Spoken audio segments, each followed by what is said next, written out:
शिव अनिल कुमार जवादेजी, या वर्धा जिल्ह्याचे अध्यक्ष माननीय विशाल मानकरजी, मंचावर उपस्थित सर्वच मान्यवर आणि ज्यांनी मला या कार्यक्रमाला आवर्जून या आमंत्रित केलं, त्यांचे सहकारी मित्र प्रशांत जारोंदेजी आणि इथं उपस्थित असणाऱ्या सर्व माझ्या मातांना, बंधूंना आणि भगिनींना राजरत्न आंबेडकरचा मानाचा जय भीम.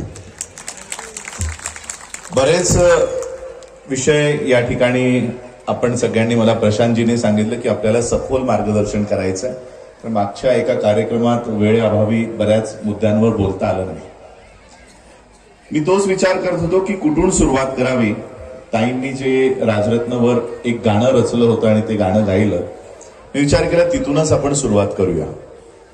ताईंनी ज्या पद्धतीने राजरत्नाचा प्रसंग सांगितला, हा प्रसंग बाबासाहेब आंबेडकरांना संविधान दिल्यानंतर आठवला होता.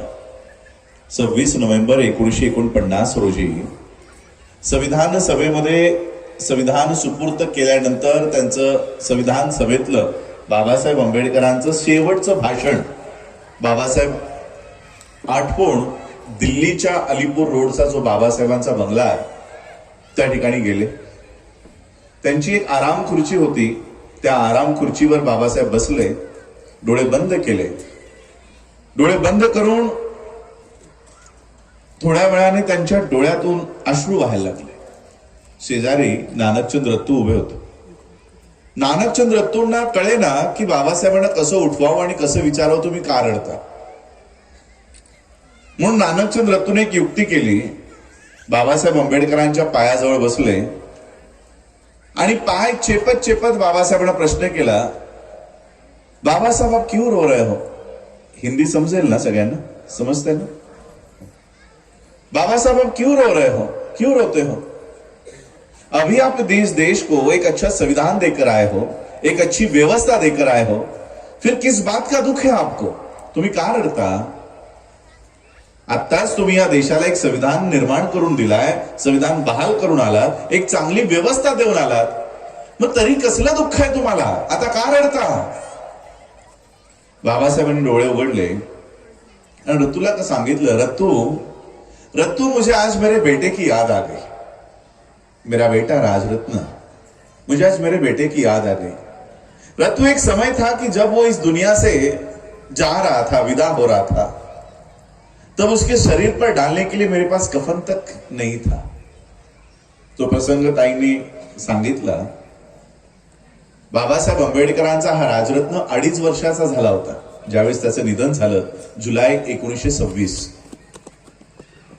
तो 2.5 वर्षाचा झाला होता. भगिनी माता इथे बसलेल्या आहेत, सगळ्यांना माहिती आहे 2.5 वर्षाचं बाळ केवढं असतं. चालायला लागतं, बोलायला लागतं, खेळायला लागतं. बाबासाहेब आंबेडकर या मुलासोबत अक्षरशः लहान होऊन खेळायचे. अख्ख्या चाळीभर बाबासाहेब आंबेडकरांचा गोंगाट असायचा, आवाज असायचा, एवढे लहान होऊन या मुलासोबत खेळायचे. चांगदेव खरमोडे यांच्या खंड 2 मध्ये हा उल्लेख आहे. आणि ज्यावेळेस या मुलासोबत खेळायचे त्यावेळी त्याच्याशी गप्पा मारताना काय म्हणायचे माहितीये, तू माझा सिंह आहेस, तुला मोठा झाल्यानंतर खूप मोठा पराक्रम करायचा आहे, माझं उरलेलं कार्य, माझं उर्वरित राहिलेलं कार्य हे तुला पूर्ण करायचं आहे, असं बाबासाहेब आंबेडकर त्या 2.5 वर्षाच्या लहानग्या राजरत्नशी गप्पा मारताना इच्छा व्यक्त करायचे की माझं उरलेलं काम तू पूर्ण करणार आहेस. आणि नेमकं त्याच मुलाला आयुष्य मिळालं नाही. आपण म्हणतो की बाबासाहेब आंबेडकरांची 4 मुलं मेली. ही मेली नाही, यांच्या हत्या झाल्या. विचार करा, त्या काळामध्ये जर कुणाला ताप आला आणि एखादी पॅरासिटामॉल जर दिली तर ते मुलगा मरेल का. पैसे असूनही बाबासाहेब आंबेडकरांच्या मुलांवर कधी कुणी उपचार केला नाही, कुणी हात लावला नाही. याचा अर्थ ही मुलं नैसर्गिकरित्या मेली नाही. यांना जर उपचार मिळाला असता तर ती जगली असती आणि बाबासाहेब आंबेडकरांचं उर्वरित काम या मुलांनी करून दाखवलं असतं. पण या ब्राह्मणी व्यवस्थेने बाबासाहेब आंबेडकरांच्या मुलांच्या हत्या केल्या. आणि हा 2.5 वर्षाचा राजरत्न, बाबासाहेब आंबेडकर लिहितात की आता जरा आमची आर्थिक परिस्थिती नीट झाली होती, चांगली झाली होती, घरात सगळे रामू पण ठीक राहायला लागली होती, माता रमाईंची पण तब्येत आता सुधरू लागली होती आणि तेवढ्यात हा राजरत्न आजारी पडला. आता त्या काळात बाबासाहेब लिहितात की त्या मुलासाठी गव्हर्नन्स ठेवायची होती, त्या काळामध्ये उपचार करायचे होते, पैसे होते, पण कुणी हात लावायला तयार नाही. आता किती दिवस त्या मुलासोबत घरातच बसून राहावं. म्हणून बाबासाहेब आंबेडकरांनी हळूहळू त्यांची कोर्टाची जी कामं होती ती करायला सुरुवात केली. एके दिवशी असंच कोर्टाचं काम करायला बाबासाहेब घराबाहेर पडले आणि राजरत्नाचा ताप घरात वाढत चालला. डबल निमोनिया झाला होता त्याला. त्याचा ताप वाढत गेला. माता रमाईंनी बघितलं की राजरत्नाचा ताप वाढत चाललाय. माता रमाईंनी बाबासाहेब आंबेडकरांच्या एका कार्यकर्त्याला सांगितलं की बाबासाहेब जिथे कुठे असतील त्यांना ताबडतोब घरी येऊन या. हा कार्यकर्ता हायकोर्टात पोहोचला आणि हायकोर्टात जाऊन बाबासाहेब आंबेडकरांना निरोप दिला की बाबासाहेब तुम्हाला ताबडतोब घरी बोलावलं. आता बाबासाहेबांना माहित होतं की मी डबल निमोनियाने तापाने फणफणत असलेला मूल घरी सोडून आलोय, नक्कीच काहीतरी कमी जास्त झालंय. बाबासाहेब आंबेडकरांनी सगळी कामं सोडली आणि तिकडून टांगा केला आणि जिथे बाबासाहेब राहत होते त्या चाळीमध्ये, त्या चाळीच्या दाराशी एवढा टांगा थांबला. बाबासाहेब पळत पळत घरात गेले. त्या राजरत्नाला आपल्या कुशीत घेतलं. कुशीत घेऊन बाबासाहेब त्या राजरत्नाशी बोलतायत. तेवढ्यात बाबासाहेबांच्या लक्षात आलं की हा राजरत्न तर कधीच गेलाय, हा राजरत्न तर कधीच मेलाय. बाबासाहेब त्यावेळेस ओक्सा फोक्शी रडले. भिंतीला डोकं आपटून आपटून बाबासाहेब रडत होते. लहान मुलासारखं जमिनीवर लोळून लोळून बाबासाहेब रडत होते. त्या अवस्थेत एकाही कार्यकर्त्याने बाबासाहेबांना कधीही बघितलेलं नव्हतं. आता कार्यकर्त्यांना समजेना की साहेबाला शांत करावं कसं. बाबासाहेब आंबेडकरांचा लहानपणचा मित्र मालू पुढे आला. बाबासाहेबांना शांत केलं आणि बाबासाहेबांना सांगितलं की आता राजरत्नाच्या शरीरावर अंत्यविधी करायची आहे. परंपरेनुसार बापाच्या पैशातून त्याच्या शरीरावर नवीन कपडे टाकायचे असतात, कफन टाकायचे असतं. ते पैसे मला दे, म्हणजे मी ते घेऊन येतो. हे शब्द ऐकताच शांत झालेले बाबासाहेब त्यांच्या लक्षात आलं की खिशात पैसे नाही. पुन्हा बाबासाहेब ढसा रडू लागले. शेजारी माता रमाई उभ्या होत्या. रमाईंच्या लक्षात आलं की बाबासाहेब आंबेडकरांच्या खिशात पैसे नाही. राजरत्नाच्या शरीरावर नवीन कपडे आणण्यासाठी पैसे नाही, कफन आणण्यासाठी पैसे नाही. आणि म्हणून माता रमाईने अंगावरची साडी फाडली आणि त्या राजरत्नाच्या शरीरावर टाकली. दोघही पती पत्नी बाबासाहेब, माता रमाई राजरत्नाचा अंत्यविधी करून आले. आणि ही गोष्ट बाबासाहेब आंबेडकरांना देशाचं संविधान बहाल केल्यानंतर आठवली. रत्तू विचारतात बाबा साहब क्यों रो रहे हो. बाबा साहब म्हणतात कि रत्तू आज मुझे मेरे बेटे की याद आ गई. एक समय था कि मैं मेरे बेटे को इस दुनिया से विदा होते समय कफन तक उसके शरीर पर डाल नहीं सका.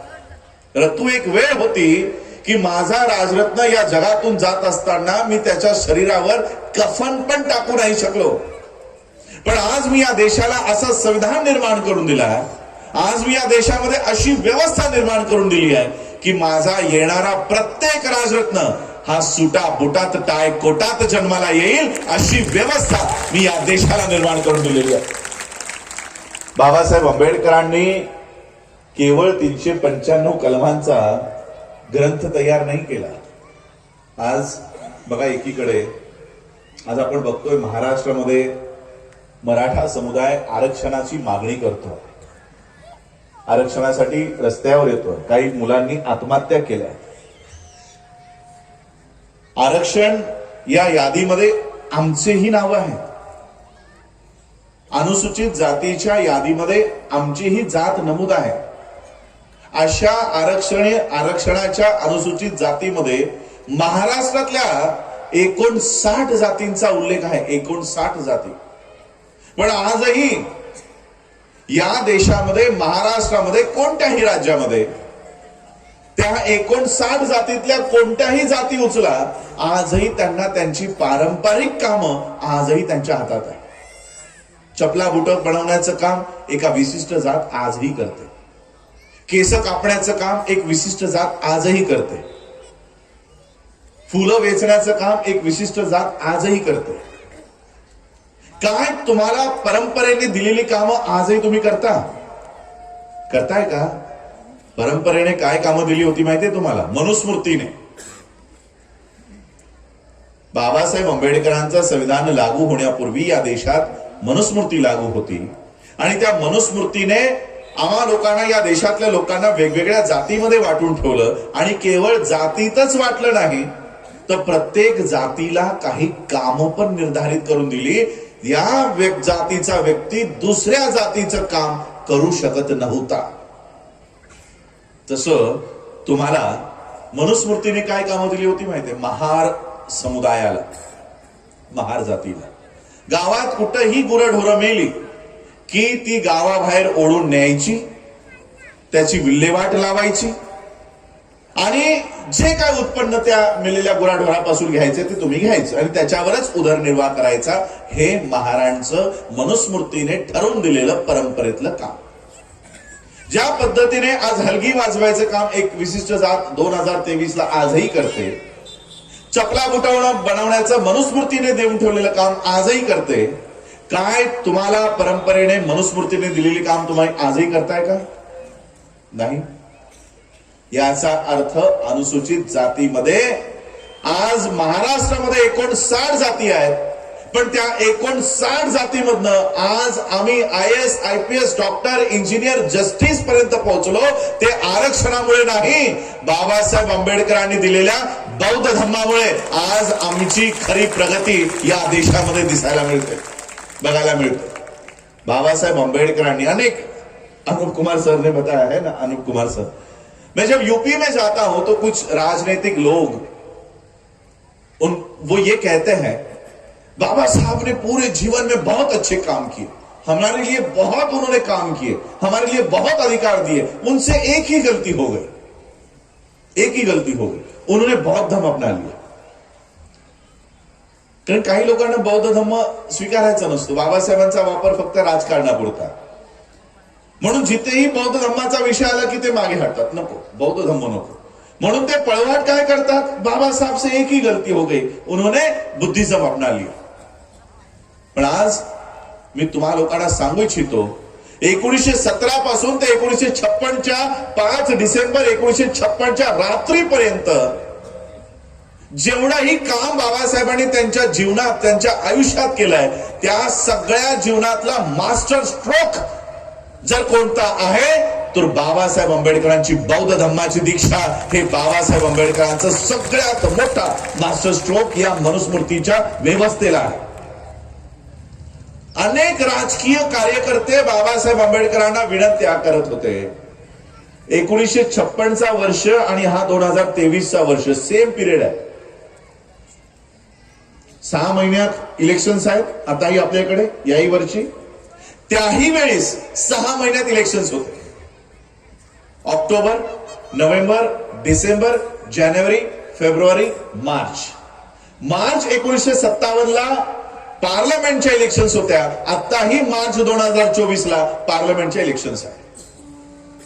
त्यावेळेस बाबासाहेब आंबेडकरांचे संपूर्ण सहकारी कार्यकर्ते बाबासाहेबांचे पाय धरत होते, विनंत्या करत होते, बाबासाहेब आत्ताच बौद्ध धर्म स्वीकारू नका, हिंदू धर्माचा त्याग करू नका. 6 महिन्यात इलेक्शन्स आहेत. आज जर तुम्ही हिंदू धर्म सोडलात तर येणाऱ्या इलेक्शन मध्ये हिंदूंची मतं आम्हाला मिळणार नाही आणि म्हणून आमचा पराभव होईल, म्हणून तुम्ही आत्ताच बौद्ध धर्माची दीक्षा घेऊ नका. आज 2023 ला आमच्या नेत्यांनी काय स्टँड घेतला असता माहित आहे? घेतला असता म्हणण्यापेक्षा घेतायत. काय घेतायत माहित आहे? हिंदूंची मतं घेण्यासाठी आमचे नेते मंदिर प्रवेशाचे कार्यक्रम सुरू करतायत. मंदिरं उघडा, मंदिरात जा. अकोला आणि त्या भागात कावड यात्रेचे कार्यक्रम आमच्या लोकांनी सुरू केलेत. कावड यात्रा, अनूप कुमार जी को पता होगा, यूपी में कावड़ यात्रा निकाली जा रही है. हमारे बच्चों को कावड़ यात्रा के लिए इस्तेमाल किया जा रहा है. वो इन्फेक्शन, वो वायरस महाराष्ट्र में घुस गया. हमारे बच्चे, आमची लोक, आमची मुलं, आमचेच नेते हिंदूंना त्यांचं मतं मिळावी म्हणून कावड यात्रा आमची लोक नेते काढायला सुरुवात केली आहे. बाबासाहेबांनी काय स्टँड घेतला होता माहित आहे? हिंदूंची मतं मिळवण्यासाठी आज आमची लोक, आमची नेते मंदिरात जात आहेत. बाबासाहेबांनी काय स्टँड घेतला होता? बाबासाहेब म्हणाले, तुमच्यापैकी कोणीही माझ्यासोबत नाही आलं तरी चालेल. तुमच्यापैकी कोणीही माझ्यासोबत बौद्ध धर्माची दीक्षा घेण्यासाठी नाही आलं तरी चालेल. आम्ही दोघं पती आणि पत्नी जाऊन उद्या जाऊन बौद्ध धर्माची दीक्षा घेणार आहोत. कोणी नाही आलं तरी चालेल, मला तुम्हा लोकांची गरज नाहीये. हा स्टँड बाबासाहेब आंबेडकरांनी त्यावेळेस घेतला नसता तर आता तुम्ही इथे बौद्ध परिषदेला बसला असता का? कारण 1957च्या इलेक्शन पर्यंत बाबासाहेब आंबेडकरांना जीवनच मिळालं नाही. 6 डिसेंबर म्हणजे 5 डिसेंबरची रात्र, 6 डिसेंबरला बाबासाहेब आंबेडकरांचं महापरिनिर्वाण झालं. विचार करा, त्या कार्यकर्त्यांचं म्हणणं जर बाबासाहेब आंबेडकरांनी ऐकलं असतं तर आज आम्ही बौद्ध झालो असतो का? आजही गुरंढोरं खेचायचं काम आमच्या लोकांच्या हातात असतं. आहे ना, हलगी वाजवायचं काम करतायत की नाही त्या विशिष्ट जातीतली लोक? चपला बुटवणं बनवण्याचं काम करतायत की नाही आजही त्याच जातीतली लोक? केस कापायचं काम करतायत की नाही त्याच जातीतली लोक? मग आम्ही का नाही करत आहोत? कारण बाबासाहेबांनी आम्हाला बौद्ध केलं. इथे महिला मोठ्या प्रमाणात उपस्थित आहेत. बाबासाहेब आंबेडकरांच्या बौद्ध दीक्षेमुळे किती मोठा परिणाम झाला माहित आहे? किती मोठा परिणाम झाला. दीक्षा होण्यापूर्वी आम्ही जातीत विभागलेलो होतो आणि जातीला विशिष्ट कामही होतं. महिला मोठ्या प्रमाणात आहेत. बाबासाहेब आंबेडकरांच्या या धम्म दीक्षेमुळे महिलांना पडणारी स्वप्नही बदलून गेली. काय स्वप्न पडायची माहिती? आधी चांभाराची स्त्री असेल तर तिला स्वप्न यायची की माझं बाळ आज 4-5 वर्षाचं आहे, समोरच्या झाडाखाली तो मोची बसतो, लोकांची बुटं बनवतो, चपला साफ करतो, पॉलिश करतो, सगळे पैसे त्यालाच जातात. आज तो 40 वर्षाचा आहे. माझं बाळ ज्या दिवशी 20 वर्षाचं होईल, 25 वर्षाचं होईल, त्या समोरच्या झाडाखाली बसलेला तो मोची म्हातारा झालेला असेल, मरायला टिकलेला असेल. मग अशा अवस्थेत माझं बाळ जाऊन त्या झाडाखाली बसेल, लोकांच्या चपला बुटं बनवण्याचं काम माझ्या मुलाला मिळेल आणि ते पैसे माझ्या घरात येतील, हे त्या आईचं स्वप्न असायचं. नाव्याच्या स्त्रीचं स्वप्न तेच असायचं. नाव्याची स्त्री स्वप्न बघायची की समोरच्या झाडाखालचा तो नावी कधी मरेल आणि कधी माझा मूल जाऊन त्या झाडाखाली बसेल, लोकांची केस कापेल आणि ते पैसे माझ्या घरात येतील. आता बाबासाहेब आंबेडकरांनी बौद्ध धम्माची दीक्षा आधी स्वतः घेतली आणि उपस्थित 5 लाख लोकांना दिली आणि त्यानंतर संपूर्ण देशभरात बौद्ध धम्माचा दीक्षेचा कार्यक्रम झाला. मला वाटतं याही ठिकाणी आज झाला. 2,500 लोकांनी दीक्षा घेतली. या दीक्षेमुळे काय परिणाम झाला? बाबासाहेब आंबेडकरांनी दीक्षा घेतल्यानंतर 15 ऑक्टोबरला भाषण करताना सांगितलं की कशा पद्धतीने तुम्हाला वागायचंय. दीक्षा झाल्यानंतर काय बदल करायचे?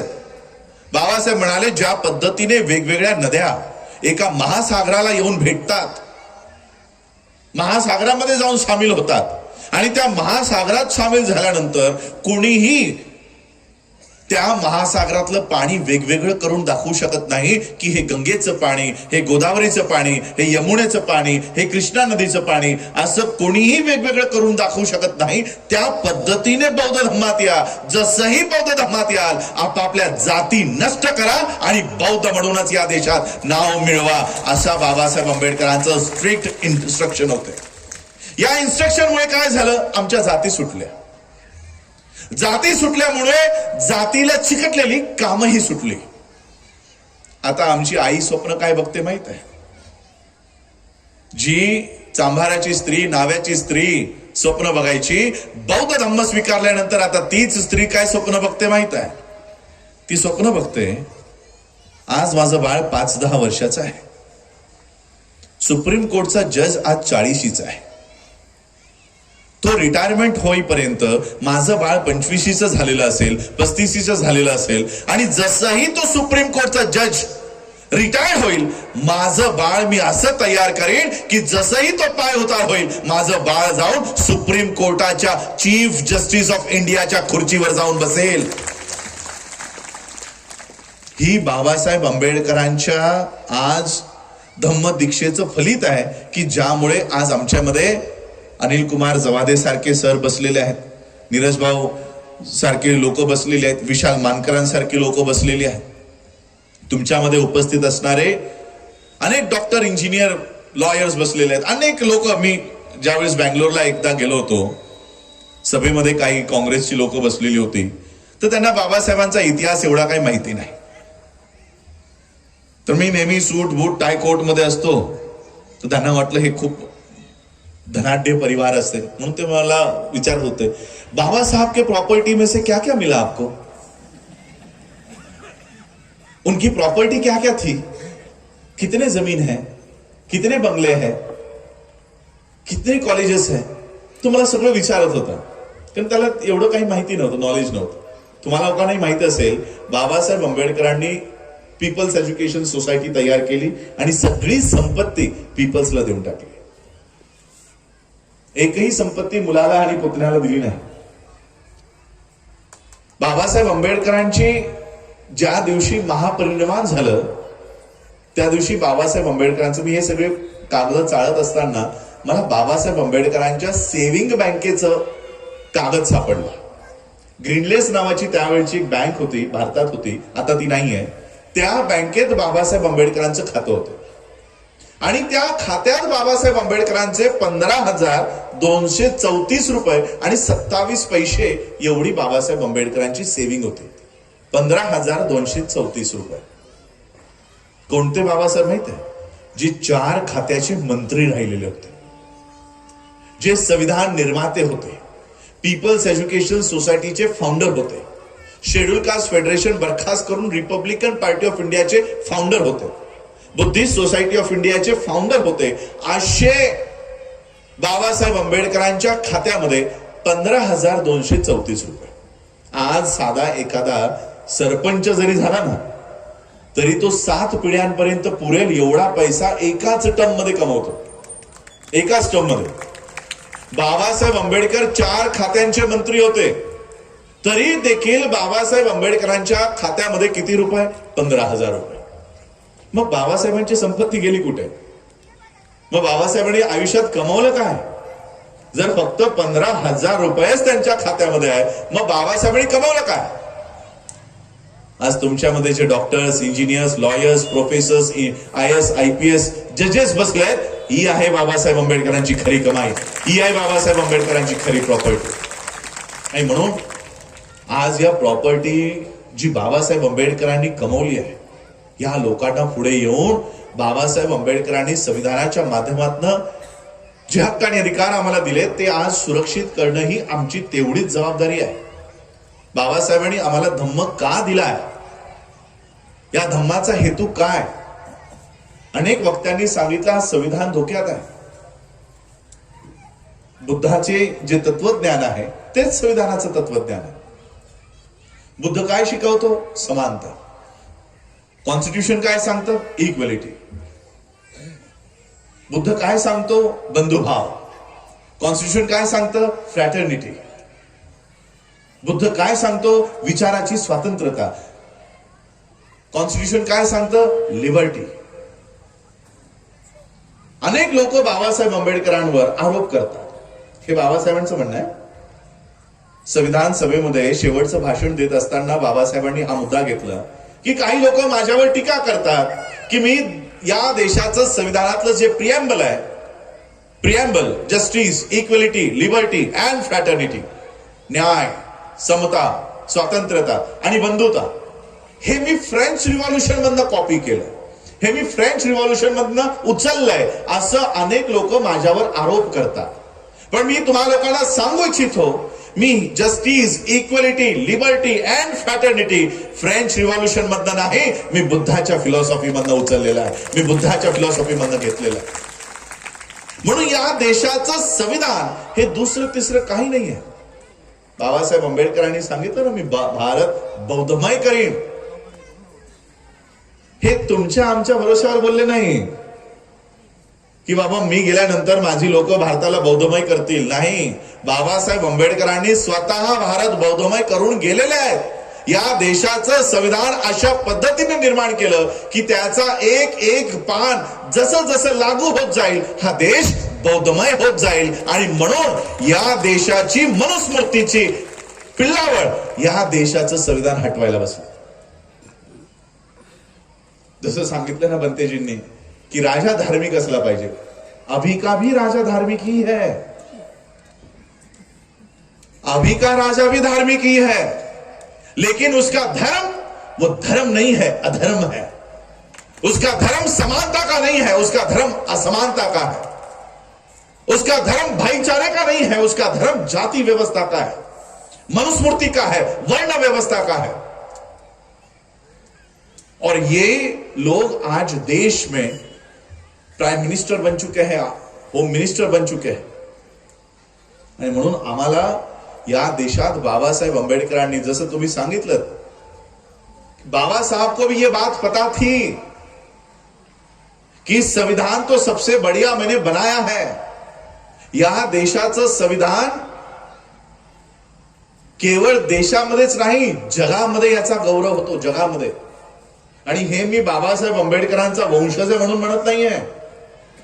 युनायटेड नेशन्स, संयुक्त राष्ट्राचा president, ex president Barack Obama संविधान वाचल्यानंतर म्हणतो की या देशाचं संविधान वाचल्यानंतर बराक ओबामाचे शब्द आहेत कि डॉक्टर अंबेडकर अगर हमारे देश में पैदा हुए होते तो हम सूरज का नाम बदलकर उसको अंबेडकर कर देते.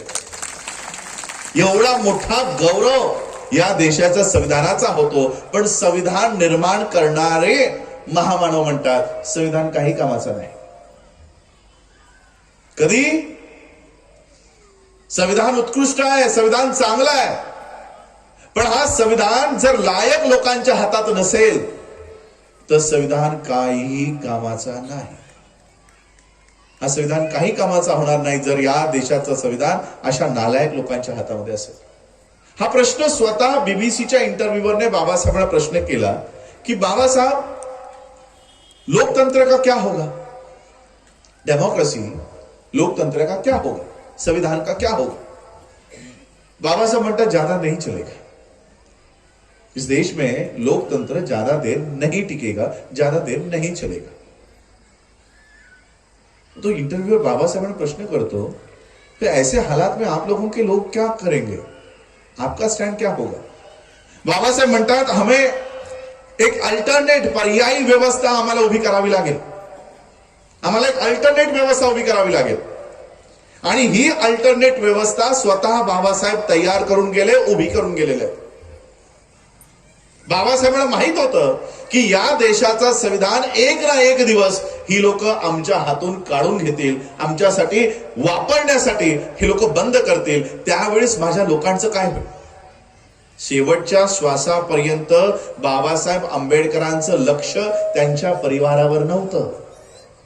5 डिसेंबर 1956 रात्री 2 वाजेपर्यंत बाबासाहेब काय करत होते सांगा. काय करत होते माहितीये किती लोकांना. बुद्ध आणि त्यांचा धम्म या ग्रंथाची प्रस्तावना पूर्ण करत होते. शेवटच्या श्वासापर्यंत बाबासाहेब आंबेडकर त्यांच्या प्रॉपर्टीची विल्हेवाट लावण्यासाठी मुलाला काय द्यायचं, पुतण्याला काय द्यायचं, पत्नीला काय द्यायचं याची विल्हेवाट लावत बसले नव्हते. मी गेल्यानंतर माझ्या समाजाने बुद्धाचा धम्म व्यवस्थित अंगीकारला पाहिजे, व्यवस्थित पालन केला पाहिजे म्हणून बुद्ध आणि त्यांचा धम्म हा पूर्ण करत बसले होते शेवटच्या श्वासापर्यंत. काय म्हणणं होतं बाबासाहेबांचं, काय हेतू होता तुम्हाला बौद्धच करण्याचं. बौद्ध होण्यापूर्वी अनेक धर्मातल्या लोकांनी बाबासाहेबांना विनंत्या केल्या होत्या. बाबासाहेब हमारा रिलीजन स्वीकार हो, धर्म स्वीकार हो. इस्लाम, ख्रिश्चनिटी, सिखिझम, अनेक धर्म बाबासाहेबांना जमिनी देऊ केल्या, पैसे देऊ केले. सोन्याच्या रथातून बाबासाहेबांच्या मिरवणुका काढल्या. एवढे पैसे देऊ केले असतानाही बाबासाहेबांनी इतर कोणताही धर्म स्वीकारला नाही. आणि याचं उत्तर 15 ऑक्टोबर 1956 दीक्षा झाल्याच्या दुसऱ्या नंतर बाबासाहेबांनी दिलं. बाबासाहेब म्हणतात आमचा लढा पैशांसाठी नाही, आम्हाला तुमच्या जमिनी नको, आम्हाला तुमचे शिक्षण संस्था नको, कॉलेज नको, आमचा लढा पैशांचा नाही, आमचा लढा आत्मसन्मानासाठी आहे. आणि हे आत्मसन्मान आम्हाला बुद्धाच्या धम्मात जाऊन मिळणार आहे. म्हणून मी बुद्धाचा धम्म स्वीकारत आहे. म्हणून बाबासाहेब तुम्हाला बुद्ध देऊन गेले आणि काय सांगून गेले की आता खूप झालं, बस करा आता, भारतातल्या भारतात पुष्कळ झालं. हे एक्झॅक्ट वर्ड्स त्या 15 ऑक्टोबरच्या भाषणात आहे.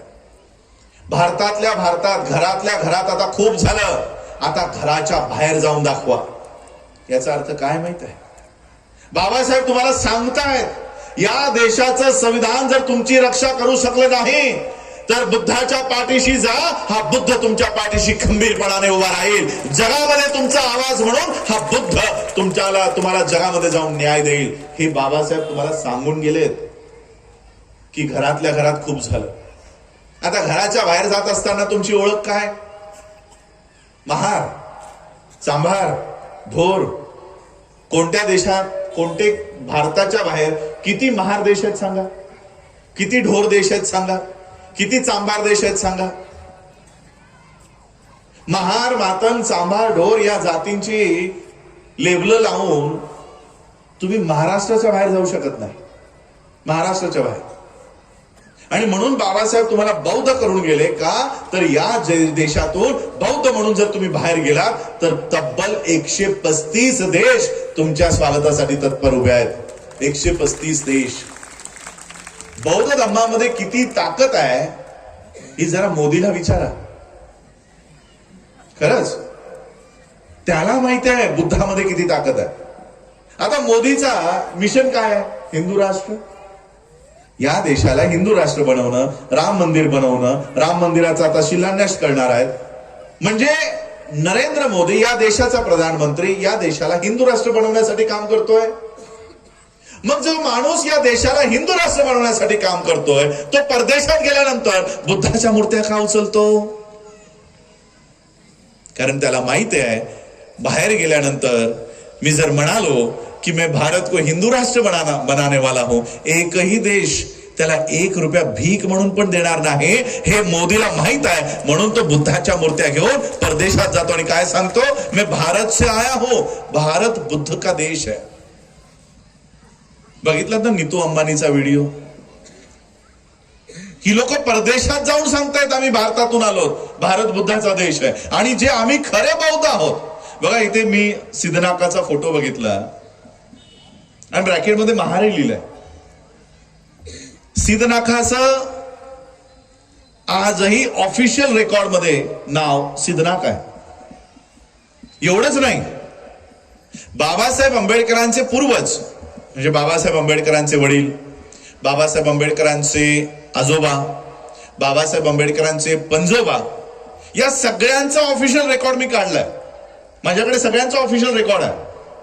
ब्रिटिश आर्मी मध्ये असताना रामजी बाबांचा उल्लेख काय आहे माहित आहे? रामजी बाबांचा बाबासाहेब आंबेडकरांचे वडील सुभेदार मेजर रामजी आंबेडकर यांचं नाव काय आहे माहित आहे? रामनाक मालनाक. मालनाक म्हणजे मालोजी, बाबासाहेब आंबेडकरांच्या आजोबा. मालोजींचं नाव आहे मालनाक.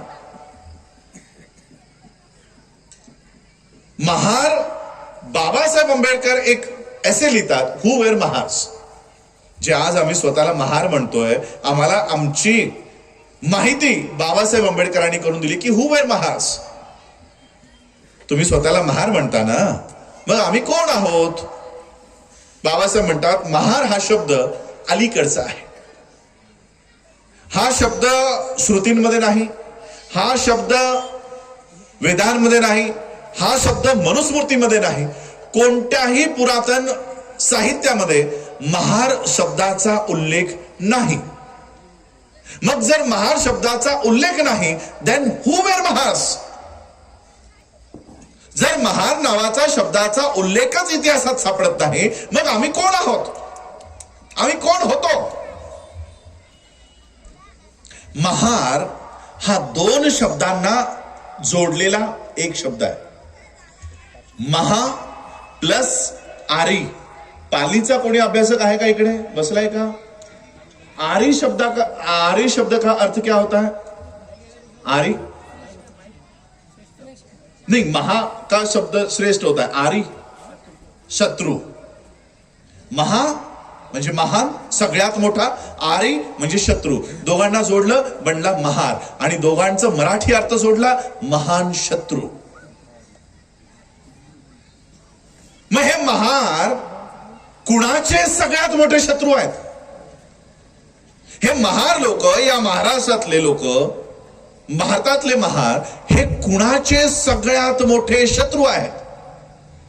तथागत बुद्ध ज्यावेळेस आसनस्थ बसायचे, ध्यानस्थ बसायचे, त्यावेळेस ब्राह्मण त्यांची हत्या करायसाठी टपून बसलेले असायचे, टपून बसलेले असायचे.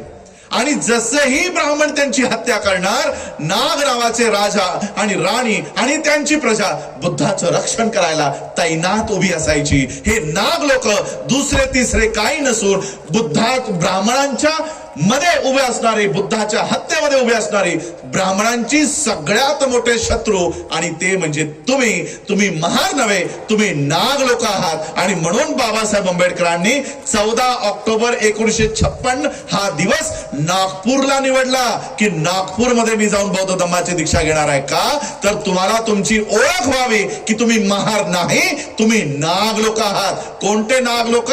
ज्यांनी बुद्धाची रक्षा करून बुद्धाचा धम्म अफगाणिस्तान पर्यंत जाऊन पोहोचवला. ते आम्ही बुद्धाचे प्रचारक आहोत, रक्षक आहोत. हा आमचा मूळ इतिहास आहे. सिद्धनाकाच्या पुढे कधी महार लिहिलेलं नाही, रामजींच्या पुढे महार लिहिलेलं नाही, मालोजींच्या पुढे महार लिहिलेलं नाही. आणि म्हणून आम्हाला हे व्यवस्थेने, मनुस्मृतीने टोपण नाव दिले. आम्हाला मूळ ओळख बाबासाहेब आंबेडकरांनी आम्हाला करून दिली. आणि म्हणून आम्हाला आमचा इतिहास, मी अनेक देशात, मी प्रशांतजींचा फोन होता आणि मला अक्षरशः कार्यक्रमाला, मी वर्धेचा मेन तर कार्यक्रम कधी टाळत नाही, कारण 2015ला ज्यावेळेस माझी पूर्ण भारतात, महाराष्ट्रात काही ओळख नव्हती, त्यावेळेस बनते राजरत्न हे माझ्या पाठीशी उभे राहिले. हा वर्धा जिल्हा माझ्या पाठीशी उभा राहिला, म्हणून मी वर्धा जिल्ह्याचं कधीही कार्यक्रम टाळत नाही. अनिल कुमार जवादे सर 2017 पासून मला वाटतं आपण सोबत आहोत. मला बाबासाहेब आंबेडकरांची ही संस्था भारतभर, देशभर, जगभर नेण्यासाठी बनते राजरत्न असतील, अनिल कुमार जवादे असतील, विशाल मानकर असतील, यांनी मला जी साथ दिली, त्यासाठी मी कसंही करून मला या कार्यक्रमाला यायचं होतं. 15 दिवसाचा माझा तायवानचा कार्यक्रम होता. मी विचार केला मी त्या कार्यक्रमाला पुढच्या वेळेस जाईन, पण मी तो कार्यक्रम रद्द करून मग प्रशांत जारोदेंच्या या कार्यक्रमाला आलो. कारण वर्धेकरांनी जो माझ्यावर विश्वास टाकला, म्हणून आज मी या मंचापर्यंत पोहोचू शकलो, जागतिक स्तरापर्यंत पोहोचू शकलो, हे केवळ वर्धेच्या लोकांच्या प्रेमापोटी आणि त्यांनी दाखवलेल्या विश्वासापोटी.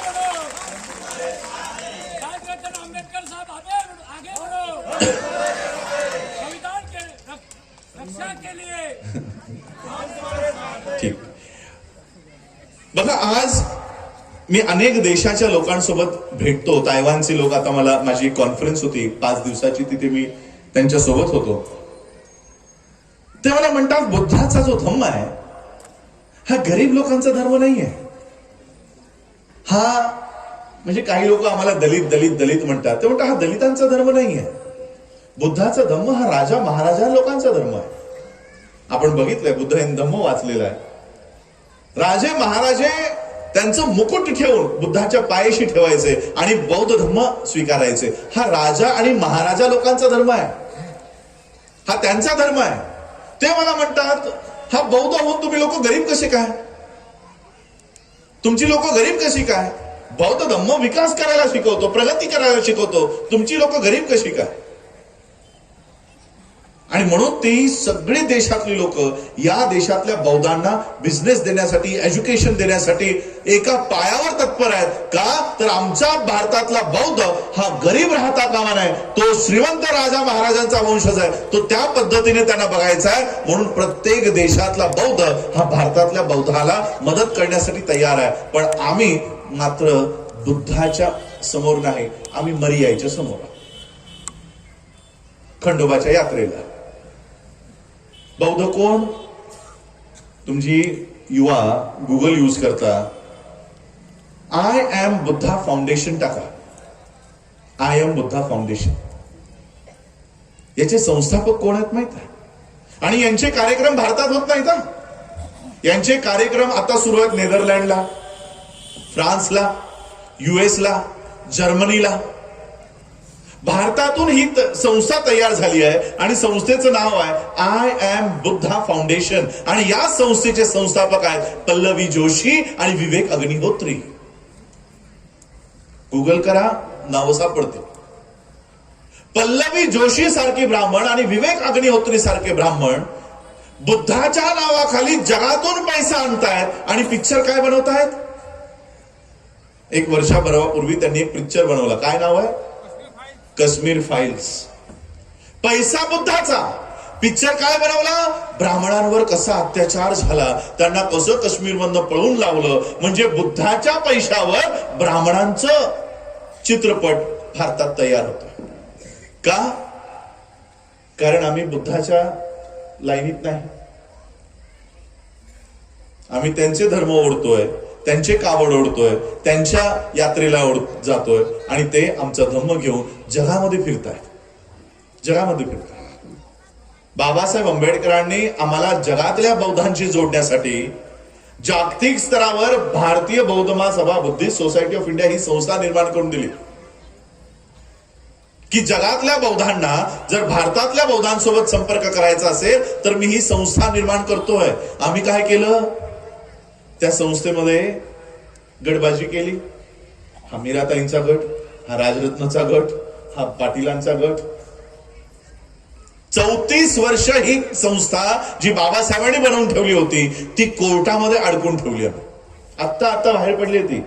2015ला सुप्रीम कोर्टाने शेवटचा निर्णय दिला आणि त्यानंतर ही संस्था काम करायला मोकळी झाली. आणि काम करायला जसंही उतरलो अर्ध्यावर लोकांमध्ये संभ्रम निर्माण केला. हा अध्यक्ष, तो अध्यक्ष, हा अध्यक्ष. अजून काय संभ्रम? राजरत्न आंबेडकरच नाही म्हणे. माझे वडील आंबेडकर, माझे आजोबा आंबेडकर, माझे पंजोबा आंबेडकर, फक्त मीच आंबेडकर नाही. असाही संभ्रम लोकांमध्ये निर्माण करून दिला. का? तर लोक एकत्रित येऊ नये. मी बुद्धाचा एक प्रसंग तुम्हाला सांगतो. तथागत बुद्ध, जसा हा संघ या ठिकाणी बसलेला आहे, बुद्ध त्यांच्या संघासोबत चारिका करायचे. वेगवेगळ्या गावातून, वेगवेगळ्या शहरातून, नगरातून चारिका करत करत करत करत ते त्यांचं धम्माचा प्रचार आणि प्रसार अख्ख्या भारतभर करत होते. अशाच पद्धतीने त्यांचा संघ बुद्धांच्या मागे मागे त्यांच्या सोबत जाता जाता ते एका अशा गावात येऊन पोहोचले जो गाव पूर्णपणे उद्ध्वस्त झालेला होता. तिथे केवळ घरं होती, छप्पर होते, भिंती होत्या, पण माणसं नव्हती, झाडं झुडपं नव्हती, जनावरं नव्हती, पाण्याचा एक थेंब त्या गावात दिसत नव्हता. भिक्खू संघाने बुद्धाला प्रश्न केला की हे तथागत, हे कसं विचित्र गाव आहे. या गावातले जीवन कुठे गेलं? या गावातली लोक कुठे गेलीत? बुद्धाने विचारलं. बुद्धाने सांगितलं बौद्ध भिक्खूंना सांगितलं, जा जरा बघून या. प्रत्येक घरामध्ये जा आणि जरा इन्क्वायरी करा, बघा काय झालंय. तथागत बुद्ध ही एका घरात गेले आणि प्रत्येक बौद्ध भिक्खूने वेगवेगळ्या घरात जाऊन पाहणी केली. पाहणी केल्यानंतर त्यांच्या दृष्टीस पडलं की प्रत्येक घरातली जी लोक आहेत ती घरामध्ये मरून पडलेली आहेत. प्रत्येक व्यक्ती घरात मरून पडलाय. आणि एक विशेष गोष्ट त्यांच्या लक्षात आली की प्रत्येक व्यक्ती हा एका खड्ड्यामध्ये मरून पडलेला आहे. आता त्यांना याचं रहस्य कळत नव्हतं की मेले तर ठीक आहे, पण ही खड्ड्यामध्ये कशी काय, घरामध्ये खड्डा कसा काय. सगळ्या भिक्खूंनी ती माहिती गोळा केली आणि तथागत बुद्धाकडे आले आणि बुद्धाला सांगितले की हे तथागत, घरात तर सगळी लोक मरून पडली आहेत आणि माहित नाही कधीपासून मरून पडली आहेत. त्यांचे फक्त हाडं उरलीत, आता त्यांचे पिंजर उरलेत. की तथागत, या गावावर असं काय झालं? आणि विशेष प्रत्येक व्यक्ती ही खड्ड्यामध्ये आहे. खड्डा त्याच्यामध्ये ही लोक कशी गेली आणि त्याच्यात कशी मेली याचं रहस्य आम्हाला सांगा. बुद्धाने सगळं अनालिसिस केलं, आकलन केलं आणि बुद्धाने निष्कर्ष काढला की या गावावर मागच्या कित्येक वर्षापासून पाऊस पडलेला नाही. दुष्काळग्रस्त हा गाव होता. पाण्याच्या शोधामध्ये जनावरं गाव सोडून निघून गेली, झाडं झुडपं मरून गेली, पण गावातली लोक त्यांची घरं इकडे आहेत, जमीन इकडे आहेत म्हणून गाव सोडायला तयार नव्हते. आणि म्हणून पाण्याच्या शोधामध्ये प्रत्येक घरातल्या लोकांनी, प्रत्येक व्यक्तीने आपापल्या घरात विहीर खणायचं काम सुरू केलं. आणि विहीर खणता खणता ती लोक त्याच्यातच दमली, त्याच्यातच मेली आणि आज त्याच विहिरीच्या खड्ड्यामध्ये त्यांची शव, त्यांची हाडं तिकडे दिसतात. भिक्खूंनी बुद्धाला प्रश्न केला की हे तथागत, काय ही सगळी लोक जिवंत राहू शकली नसती? बुद्धाने उत्तर दिले की ही सगळी जिवंत राहू शकली असते, ही सगळी जिवंत वाचली असती जर या गावातल्या प्रत्येक व्यक्तीने एकत्रित येऊन फक्त एक विहीर जर खणली असती तर पूर्ण गाव जिवंत राहिलं असतं. अशा पद्धतीने हे सगळे वाचू शकले असते. आज आमचं तसंच चाललेलं आहे. आज आम्ही तेच करतोय. आम्ही प्रत्येक व्यक्ती आपापली संघटना, मग तालुका स्तरावर, जिल्हा स्तरावर, गाव स्तरावर आपापली संघटना तयार करतोय आणि बस आपल्याच संघटनेपुरतं मर्यादित काम करतो. आम्ही फक्त आमच्या जातीपुरतं काम करतो. महारांचं काम करतो, मातंगासाठी काम करतोय, ढोरासाठी काम करतोय. अशाच पद्धतीने जर आम्ही फक्त आपापल्या पुरतंच काम करत गेलो तर एक दिवस त्याच हाडांप्रमाणे, त्याच लोकांप्रमाणे आमचाही मृत्यू वाटतो. आणि म्हणून जर आम्हाला आणि आमच्या भावी पिढीला जिवंत राहायचं असेल तर आम्हाला एकत्रित येऊन बौद्ध नावाचा एकच खड्डा खणावा लागेल, जेणेकरून त्या बौद्ध विहिरीला पाणी लागेल आणि आमच्या येणाऱ्या पिढ्या जिवंत राहतील. बौद्ध म्हणून आम्हाला आमच्या विहिरी स्वतः खणाव्या लागतील. बौद्ध म्हणून आज सकाळीच, आज आमची नागपूरला मीटिंग आहे. नागपूरचे मला सकाळी फोन आला की आज आमची बँकेची तिथे मीटिंग आहे, तर मला काय काय सांगायचं मला सांगा. मी सांगितलं, कारण त्यांचा प्रश्न होता की लोकांचा विश्वास कसा बसेल की आपली बँक ही पहिलीच अशी बँक आहे. बघा, सारस्वत बँकेचं नाव ऐकले तुम्ही? तुमच्या वर्धेतही असेल. सारस्वत हे कुणामध्ये असतात? मुसलमानांमध्ये, सिखांमध्ये, ख्रिश्चनांमध्ये, हिंदूंमध्ये असतील, पण ते कोण असतात? ब्राह्मण. सारस्वत ब्राह्मण. सारस्वत ब्राह्मणांनी 100 वर्षापूर्वी एकत्रित येऊन त्यांची एक बँक तयार केली. त्यांची एक बँक तयार केली. सारस्वत ब्राह्मणांचा महाराष्ट्रात टक्केवारी किती आहे माहित आहे? 1% नाहीये. संपूर्ण देशभरात ब्राह्मणांची लोकसंख्या 3.5% आहे. त्यातल्या त्यात सारस्वत ब्राह्मणांचा 1% नाही. 1% नसलेला समाज बाबासाहेब आंबेडकरांनी निर्माण केलेल्या कायद्याचा वापर करतो आणि त्यांची एक बँक तयार करतो. त्याचं नाव ठेवतो सारस्वत बँक. 100 वर्षानंतर ती बँक 58 देशामध्ये कार्यरत आहे. 58 देश, 58 कंट्रीज. 1% नसलेला समाज आज 58 देशांपर्यंत गेलाय. 9 करन्सीज मध्ये काम करतोय आणि स्टेट बँक ऑफ इंडिया पेक्षा जास्त उलाढाल या कोऑपरेटिव्ह बँकेचं आहे. ब्राह्मणांनी त्यांची बँक उभी केली. कॅथलिकांनी त्यांची कॅथलिक एक बँक आहे. सिखांची खालसा बँक आहे. मुसलमानांची त्यांची बँक आहे. मला सांगा, बौद्धांची कोणती बँक आहे का? आहे? या 72 वर्ष, 73 years of constitution and 75 years of independence. स्वातंत्र्य प्राप्त होऊन 75 वर्ष झाली, पण या स्वातंत्र्य भारतात आम्ही बौद्धांची एक साधी बँक तयार केलेली आहे. पैसा आमचा आहे, ठेवतोय कुणाकडे? SBI, HDFC, ICICI, Axis. मी या बँकेचं चरित्र तुम्हाला सांगतो. मागच्या 6 डिसेंबरला शिवाजी पार्क मध्ये आमचा असा भला मोठा स्टेज होता, काउंटर होता, स्टॉल होता. त्या स्टॉल मध्ये एक परिवार, एक बाप आपल्या मुलीला घेऊन माझ्याकडे आला. तो म्हणतो, माझ्या मुलीला सायन्समध्ये, 12वी सायन्समध्ये 98% मार्क्स मिळाले.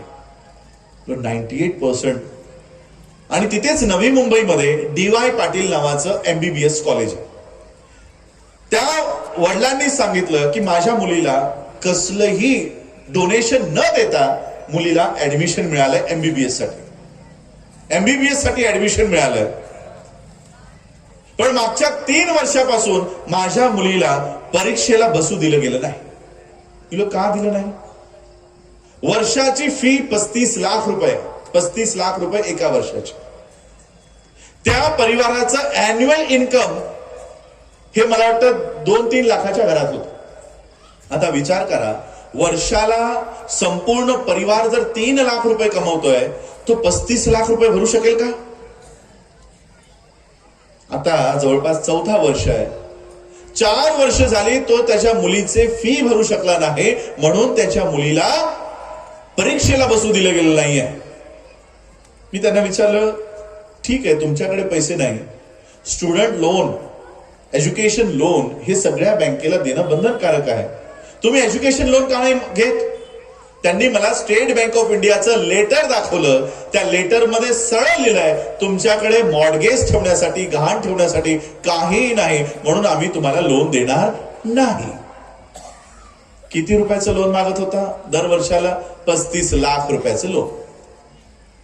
35 लाख रुपयाचं लोन या भारताची सरकारी बँक, जिला बंधनकारक आहे की शेड्यूल कास्टच्या मुलांना त्यांचं शिक्षण घेण्यासाठी एज्युकेशन लोन देणं बंधनकारक असतानाही SBI आमच्या मुलांना लोन देत नाही. मग ती लोन देते कोणाला माहित आहे? माझा आता मोबाईल समोर आहे,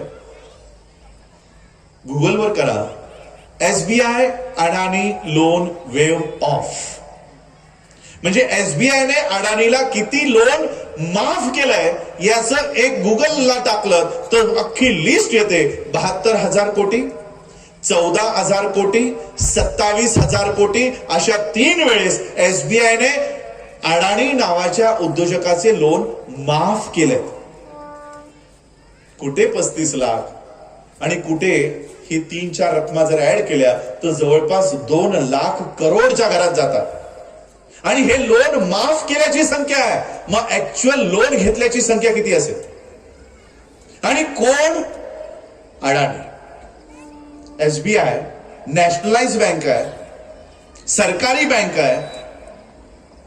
काय अडाणी सारखा जागतिक उद्योजक जो दुसऱ्या क्रमांकावर आहे, तो स्वतःचा पैसा SBI सारख्या सरकारी बँकेत ठेवेल का? त्याचा पैसा कुठे आहे माहित आहे?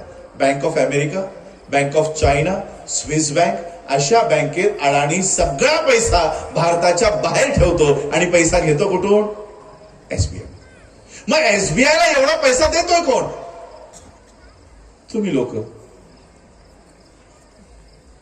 लोक पैसा देताय ना. SBI मध्ये खाते कुणाचे आहेत? कर्मचाऱ्यांचे, विद्यार्थ्यांचे, गृहिणींचे, शेतकऱ्यांचे, कामगारांचे. या देशातल्या 135, 138, 140 कोटी लोकांची लोकसंख्या आहे. आपण 80% लोक जरी धरले तर 100 कोटी लोक, हजार रुपये जरी धरले तरी आपण SBI ला एवढी मोठी अमाऊंट देतोय. आणि SBI आम्हाला 35 लाख रुपये देत नाही, ती 2 लाख करोड अडाणीला माफ करते.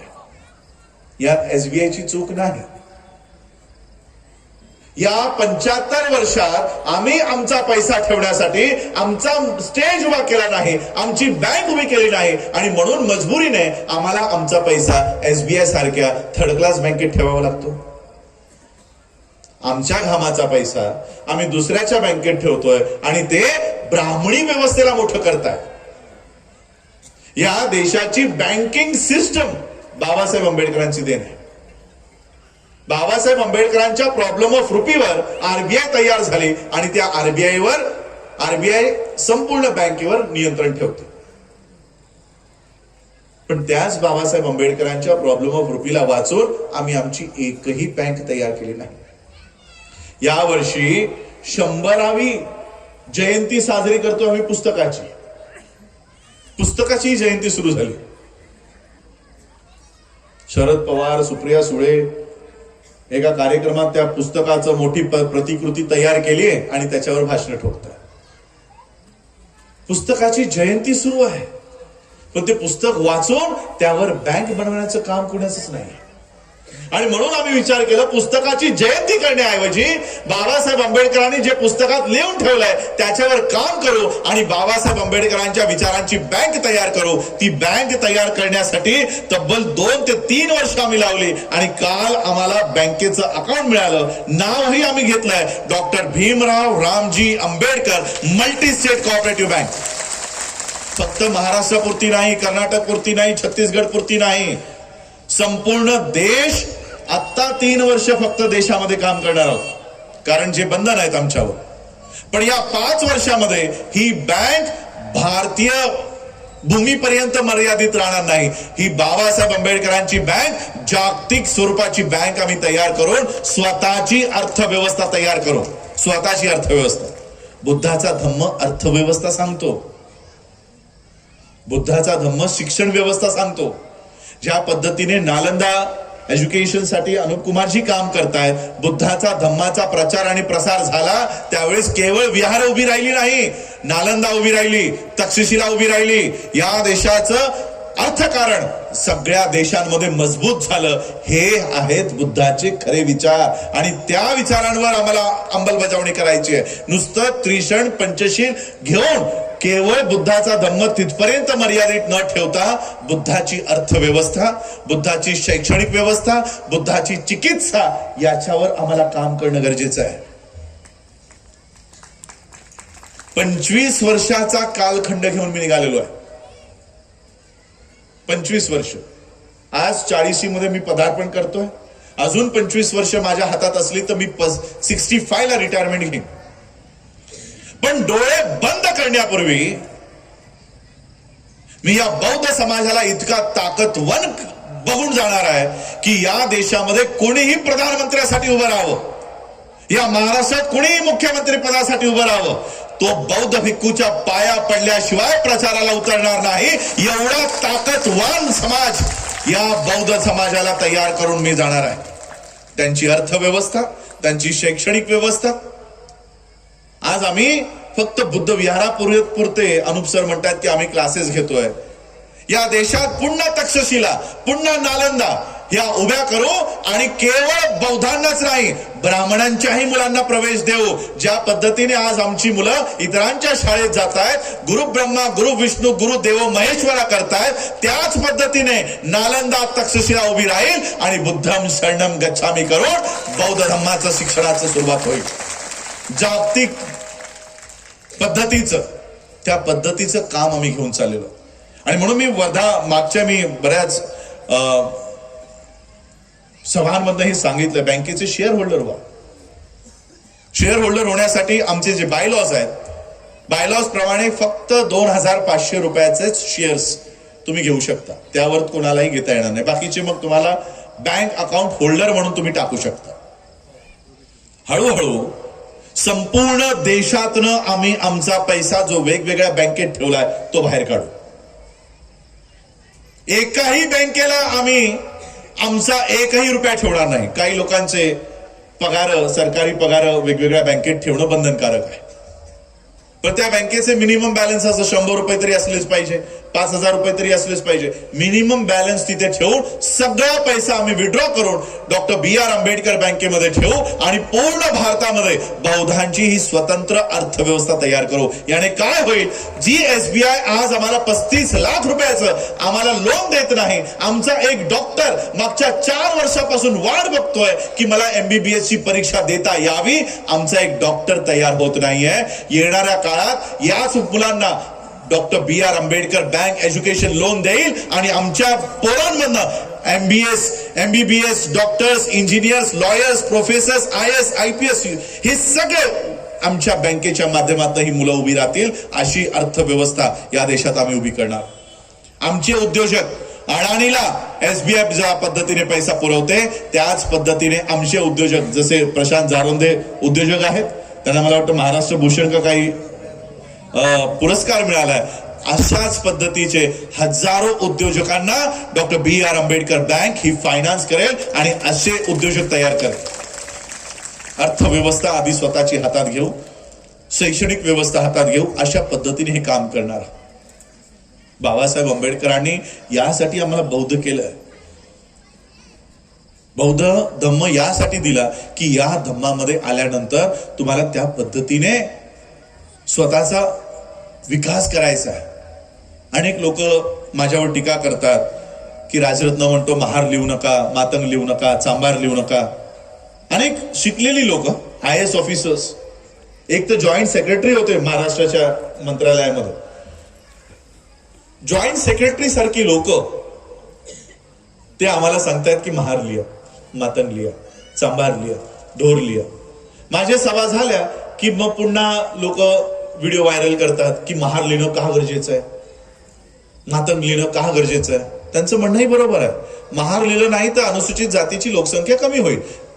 अरे पण महार लिहिलं नाही तर SC ची संख्या कमी होईल हे जितकं खरं आहे तेवढं बौद्धांची संख्या वाढेल हेही तेवढंच खरं आहे. महार जर लिहिलं नाही तर काय लिहिणार आहोत, बौद्ध लिहिणार आहोत. 0.6% आज बौद्धांची लोकसंख्या आहे भारतात. 0.6, 1% नाही. का तर आम्ही महार आहोत. आणि महार काय बौद्ध धर्मात मोडला जाईल का, मुस्लिम धर्मात मोडला जाईल का, सिख धर्मात मोडला जाईल का, ख्रिश्चन धर्मात मोडला जाईल की हिंदू धर्मात मोडला जाईल, कोणत्या धर्मात मोडला जाईल. तुम्ही लोक हिंदूंची संख्या वाढवताय आणि इकडे बुद्धाची परिषद अटेंड करताय. मी अजून एक छोटीशी, मला पण 10 पर्यंत निघायचं आहे, अजून एक छोटीशी कहाणी सांगतो की काय अवस्था झाली आमची. 2 दगडांवर आम्ही जे पाय ठेवतोय, महारही पाहिजे आणि बुद्धही पाहिजे, आरक्षणही पाहिजे आणि बुद्धाचा धम्मही पाहिजे. याच आरक्षणासाठी बाबासाहेबांचं 15 ऑक्टोबरच्या भाषणात उल्लेख आहे. बाबासाहेब म्हणतायत की आरक्षण चंद्र सूर्य राहीपर्यंत असेपर्यंत मिळणार नाही. कालच निर्णय झालाय, अनुसूचित जातीच्या लोकांना आता स्कॉलरशिपसाठी क्रीमी लेअर लावण्यात येणार आहे. आता तुम्हाला स्कॉलरशिप नाही, स्कॉलरशिप मिळणार नाही. हा महाराष्ट्राने निर्णय घेतला, लागूही झाला. फॉरेन एज्युकेशन आता तुम्हाला नाही, स्कॉलरशिप बंद. नोकऱ्या सुरू आहेत का सरकारी? निर्मला सीतारमण या देशाची फायनान्स मिनिस्टर संसदेत उभी राहून तिने सांगितलंय की मी सगळ्या पब्लिक सेक्टर्सना 2 वर्षात प्रायव्हेट करणार आहे, विकून टाकणार आहे. प्रायव्हेट मध्ये रिझर्वेशन आहे. हेच वाक्य बाबासाहेबांनी 1956 ला सांगितलं की चंद्र सूर्य असेपर्यंत तुम्हाला आरक्षण मिळणार नाहीये. आणि जो पती जगणारच नाहीये त्याच्या नावचं मंगळसूत्र का घालावं, हे बाबासाहेबांचं वाक्य आहे. आता आरक्षण नावाचा पती जर राहणारच नाहीये तर महार नावाचं मंगळसूत्र घरात का घालताय. महार नावाचं मंगळसूत्र गळ्यात घालायचं असेल तर जो तुम्हाला मंगळसूत्र घालायला सांगतोय, जो जॉईंट सेक्रेटरी तुम्हाला सांगतोय महार लिहा, जो नेता तुम्हाला सांगतोय महार लिहा, त्याला आधी विचार मला नोकरी कुठे देणार आहे सांगा. महार लिहायला मी तयार आहे, माझ्यासाठी महार नावाची नोकरी कुठे दाखव. आणि म्हणून बाबासाहेब आंबेडकर म्हणाले तुम्ही खुशाल बौद्ध व्हा, खुशाल बौद्ध व्हा. हे आरक्षण मीच तुम्हाला दिलं होतं आणि बौद्ध झाल्यानंतर तुमचे अधिकार जाणार आहेत असं कदापिही समजू नका. तुमचे सगळे अधिकार माझ्या कोटाच्या खिशात सुरक्षित आहेत. आम्ही बाबासाहेबांचा तो किस्सा कधी उघडूनच बघितला नाही, कधी उघडूनच बघितला नाही. बौद्ध म्हणून आम्हाला या देशात काय अधिकार प्राप्त आहेत याच्यावर आकलन करा, याच्यावर अनालिसिस करा आणि त्या पद्धतीने ती मागणी करा. मी एक छोटीशी काल्पनिक स्टोरी सांगतो, बऱ्याच वेळा मी तुम्हाला सांगितलेली आहे. शेणाचा गोळा सगळ्यांना माहित आहे. शेणाच्या गोळ्यावर काही माशा बसलेल्या असतात. त्या माशांचं जीवन म्हणजे ते त्याच्यावरच त्यांचा जन्म झालेला, त्यांचं जीवन म्हणजे तेच शेण खायचं, त्याच्यावरच बसायचं आणि त्याच्यावरच झोपायचं, एवढंच त्यांचं जीवन राणीबा. एके दिवशी बागेत राहणाऱ्या काही माशा तिथून जात असतात. त्या जाता जाता बघतात तर हे आमच्याच प्रजातीचे आहेत, आमचेच बांधव आहेत, हे घाणेरडं शेण का खात आहेत. घाणेरड्या शेणावर का बसले? म्हणून ते खाली उतरतात आणि शेणाजवळ येऊन म्हणतात, अरे हे घाणेरडे शेण का खाता? आम्ही ज्या बागेत राहतो त्या बागेमध्ये चांगली चांगली फळं आहेत, चांगली चांगली फुलं आहेत, त्या फळांचा रस पिया, त्या फुलांचा रस पिया, हे घाणेरडं शेण का खातात? आता त्या माशांनी शेणाशिवाय दुसरं काही बघितलेलंच नसतं. त्या म्हणतात, ही फळबाग काय असते? नाही बाबा, आम्ही आमचं शेण सोडून कुठे येणार नाही. त्या म्हणतात, अरे इथे फळं आहेत, फुलं आहेत, तुमच्या पिढ्यानपिढ्या तिथे जातील, हे शेण सोडा. ते म्हणतात, तिथे आम्हाला कोणी येऊ दिलं नाही तर, फळं संपली तर, फुलं संपली तर, आम्हाला हाकलून लावलं तर, आम्हाला आरक्षण मिळालं नाही तर, आमच्या नोकऱ्या गेल्या तर, आम्हाला स्कॉलरशिप मिळाली नाही तर, जसे आमचे प्रश्न आहे ना तसे त्या माशांचे प्रश्न होते. त्या बाकीच्या माशा म्हणाल्या, अरे असं काही होणार नाही, तुम्ही आमच्या सोबत या, तिथे खूप फळं आहेत, खूप फुलं आहेत, कुणीही तुम्हाला अडवणार नाही, आजपासून हे शेण खायचं सोड. ते म्हणाल, नाही, आम्ही आमचं शेण सोडायला तयार नाही. पण त्यातल्या 2 माशा जरा प्रगल्भ होत्या. त्या म्हणाल्या, ही काय म्हणतायत, तर आपण जरा बघून तरी येऊ. म्हणून त्या बाकीच्या माशांसोबत या 2 माशा उडाल्या आणि थोड्या वेळात येऊन बघतायत तर काय, सगळीकडे फळं आहेत, फुलं आहेत. त्यांनी फळांचा रस पिला, फुलांचा रस पिला. पोट भरल्यानंतर त्यांना त्यांच्या शेणावरच्या माशांची आठवण झाली. अरे आमचे बांधव तर तिथेच राहिले. ते उडत उडत पुन्हा शेणावर आले आणि शेणावर येऊन त्यांनी माहिती दिली, अरे खरंच तिकडे फळं आहेत, खरंच तिकडे फुलं आहेत. आजपासून आपण हे शेण सोडायचं आणि आपण तिथे जाऊन राहायचं. आता शेणावरच्या माशांची गोची झाली. ते म्हणे, हे दोघं तर आपलेच आहेत, हे बोलतायत म्हणजे खरंच असेल. पण समजा तिथे गेल्यावर फळं संपली तर? पुन्हा त्यांच्या मनामध्ये प्रश्न होता. आता हे दोघं बघून तर आले, पण आपण एक काम करूया. त्यांनी आपसात एक बैठक घेतली आणि आपसात विचार केला की तिथे गेल्यानंतर आपल्यावर उपासमारीची वेळ येऊ नये म्हणून आपण एक काम करूया, थोडं थोडं शेण सोबत घेऊनच जाऊया. शिदोरी म्हणून प्रत्येक माशीने काय केलं, एक एक शेणाचा गोळा आपल्या तोंडामध्ये कोंबला. तो शेणाचा गोळा तोंडात कोंबून त्या फळबागेच्या दिशेने उडाला. फळबागेच्या दिशेला उडत उडत आल्यानंतर त्यांनी बघितलं, अरे इथे खरंच फळं आहेत, खरंच फुलं आहेत. कसलाही विचार न करता ते फळांवर बसल्या, फुलांवर बसल्या आणि फळांचा रस पियाला सुरुवात केली.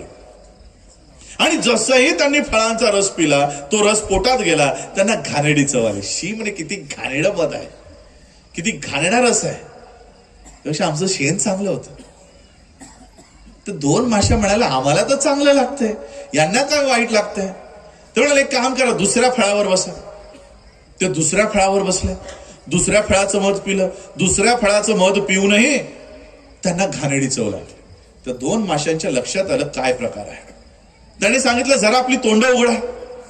जसंही तोंड उघडलं, शेणाचा गोळा तसाच होता. आम्हा लोकांचं तसंच झालंय. बाबासाहेब आंबेडकरांनी फळबागेच्या या बुद्धरूपी या फळबागेत आम्हाला घेऊन आले. आम्हाला सांगितलं, या बागेत या, बुद्धाच्या या बागेत या, पिढ्यानपिढ्या इकडे तुम्हाला पुरतील एवढी फळं आहेत, फुलं आहेत, याचं मध पिया आणि स्वतःची प्रगती करून घ्या. मग आम्ही येताना काय केलं माहित आहे? आम्ही बौद्ध धम्मात येताना महार नावाचं शेण, मरियाई, खंडोबा तो तोंडात कोंबला आणि बुद्धाच्या धम्मात आलो. आता बुद्धाच्या धम्मात आल्यानंतर आम्हाला बुद्धाचा गोडवाच लागत नाही का? कारण तोंडामध्ये ब्राह्मणीवादाचा शेणाचा गोळा आहे. मत कोण पितंय? पल्लवी जोशी, नरेंद्र मोदी, योगी.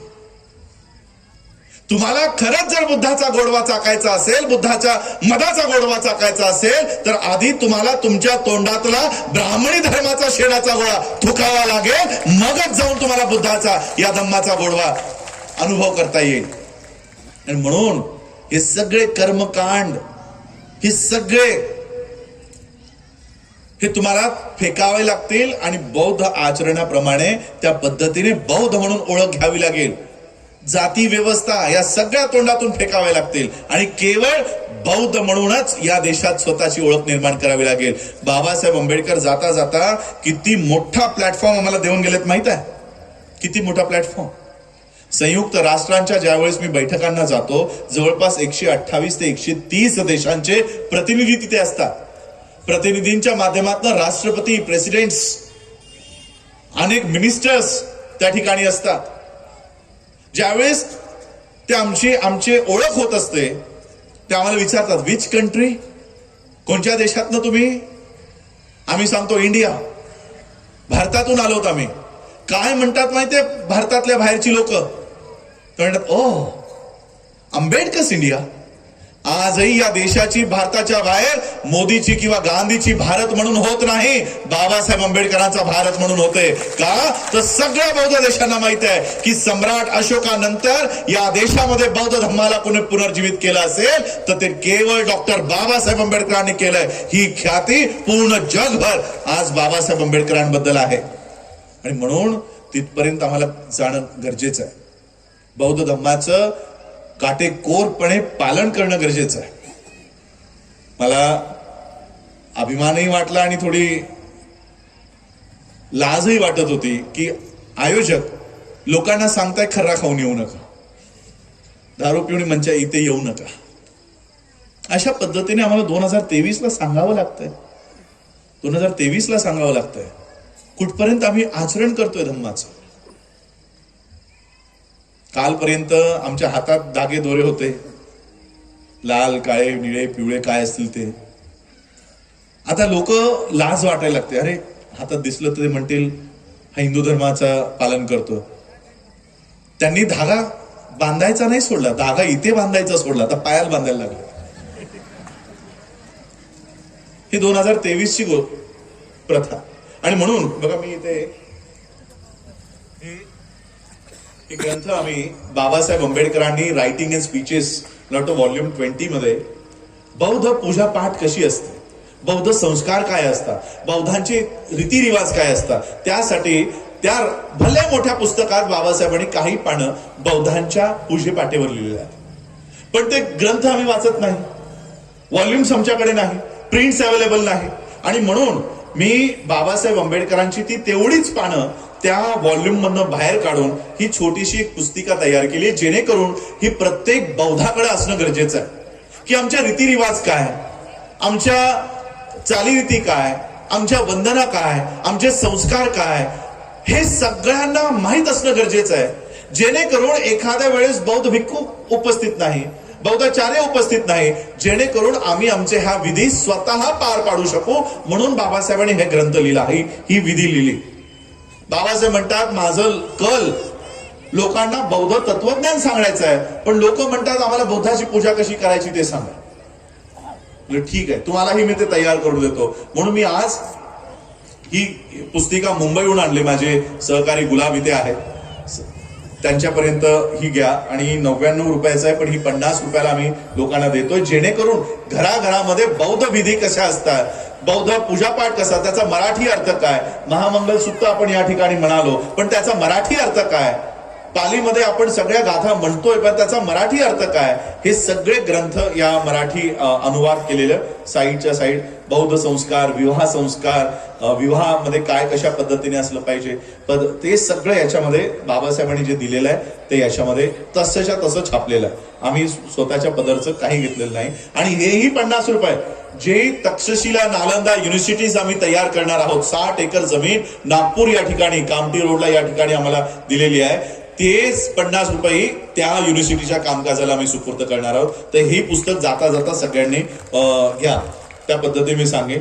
आणि आज या धम्म परिषदेच्या माध्यमातून की केवळ भाषणबाजीचा कार्यक्रम होऊ नये, या ठिकाणी गेल्यानंतर बुद्धांचे पाऊल जिथे जिथे पडले त्या त्या ठिकाणी विरासती उभ्या राहिल्या, एज्युकेशन सिस्टम उभ्या राहिल्या, इकॉनॉमिकल सिस्टम उभ्या राहिल्या.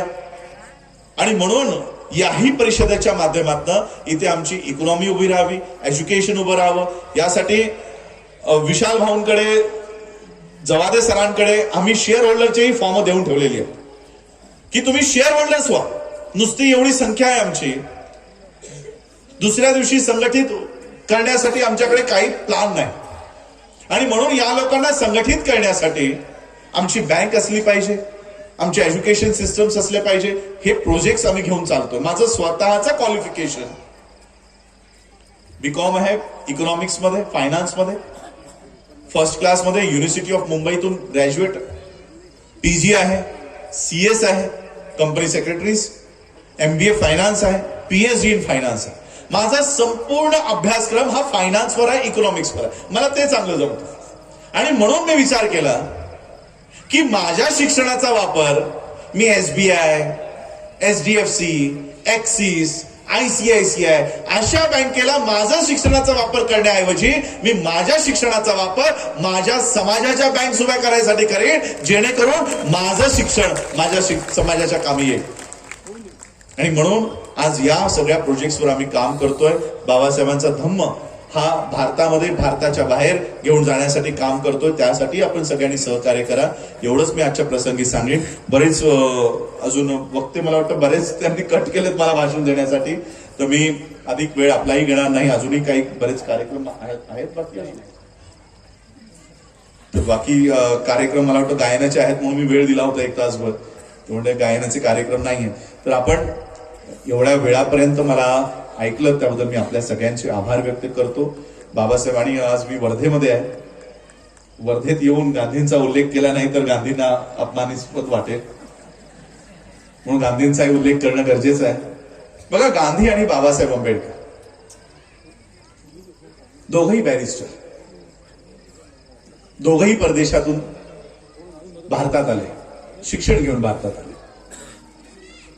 या देशामध्ये गांधीवाद, आंबेडकरवाद आपण नेहमी ऐकतो, हे शब्द ऐकतो. गांधीवाद काय आहे, आंबेडकरवाद काय आहे, या दोघांमध्ये ना एक छोटासा अंतर आहे. आंबेडकरवादामध्ये, गांधीवादामध्ये एक छोटासा अंतर आहे. गांधी बॅरिस्टर, वकिली करायचे, साऊथ आफ्रिकामध्ये होते. साऊथ आफ्रिकामध्ये तिकडे ते वर्णवाद करायचे, रेसिझम म्हणतात त्याला, काळा गोरा. आणि मग साऊथ आफ्रिकेच्या लोकांना वाटलं की हा आम्हाला काळा गोरा करतो, याला इकडून हकललं पाहिजे, म्हणून गांधींना साऊथ आफ्रिकेतनं हकललं आणि ते भारतात आले.